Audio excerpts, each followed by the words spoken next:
Okay, this is your reminder that 30 years ago today, the blizzard of 96 brought the DC region to a complete standstill.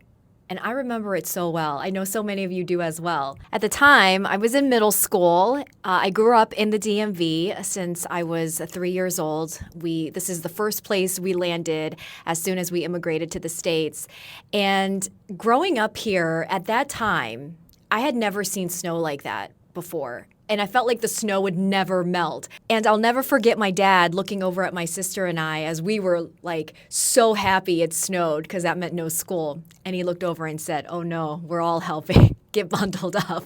So we all got bundled up, went outside. We were out there helping him. Somehow he snuck a photo of us helping out. So here's the evidence that we complied. And yes, that is a starter jacket that I'm rocking. This was 30 years ago, big in the 90s. If you know, you know. I think that was a Miami Dolphins team jacket. Don't ask me why. I think I probably just liked the Dolphin, but I also did have a Skins one. Anyway, that is a total side note. Back to the blizzard.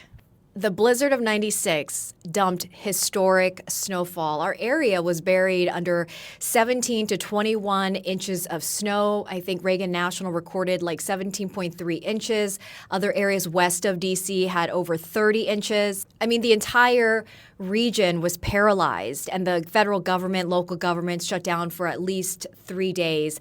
Of course, the storm had a domino effect. Roads were shut down, so limited transportation of goods for about a week, impacting the economy. Metro was basically offline all week. Schools were closed for days. I want to say it was over a week that we were closed. Businesses were closed. My parents owned a business at that time in DC, and they couldn't even open for days. So everything just slowed down, right? Life paused. We were all outside. We were building snow tunnels, snowmen, making angels in the snow. There was just so much snow. You knew you grew up in the DC area if the blizzard of 96 is etched into your memory. So let me ask you, where were you when the blizzard of 96 hit, and what do you remember most?